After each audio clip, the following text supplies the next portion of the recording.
Business owner கண்டிப்பாக அவங்க business ரிலேட்டடான கீவேர்டை கூகுளில் ஈஸியாக ரேங்கிங்கில் கொண்டு வரணும்னு நினைப்பாங்க. ஸோ அது நிறைய ஸ்ட்ராட்டஜிஸ்லாம் ஃபாலோ பண்ணுவாங்க.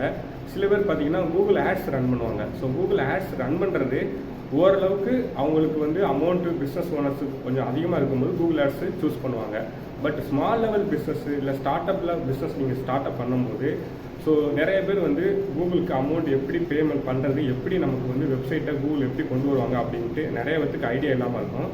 ஸோ அதுக்கு இன்னொன்று அதர் சாய்ஸ் என்னென்னா எஸ்இஓ பண்ணலாம், சர்ச் இன்ஜின் ஆப்டிமைசேஷன். ஸோ எஸ்இஓவில் ஒன்ஸு உங்களோட வெப்சைட்டு எஸ்இஓ ஃப்ரெண்ட்லியாக நீங்கள் மாற்றிட்டு கூகுளில் இண்டெக்ஸ் ஆகும்போது ஈஸியாகவே ரேங்கிங்கில் கூகுளில் கொண்டு வந்துடலாம்.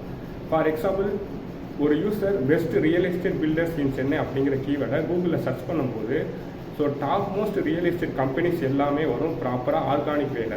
ஸோ அவங்க எல்லாமே எஸ்இஓ கரெக்டாக ஆப்டிமைஸ் ஆகிருக்குங்கன்னு அர்த்தம். அதே கீவேர்டுக்கு உங்கள் வெப்சைட் வரலாட்டினா எஸ்இஓ உங்கள் வெப்சைட்டில் கரெக்டாக ஆப்டிமைஸ் ஆகணும்னு அர்த்தம். ஸோ ஃபஸ்ட்டு ஸ்டெப்பு உங்கள் வெப்சைட்டு எஸ்இஓ ஃப்ரெண்ட்லியாக இருக்கா இல்லையான்னு செக்அப் பண்ணிக்கோங்க.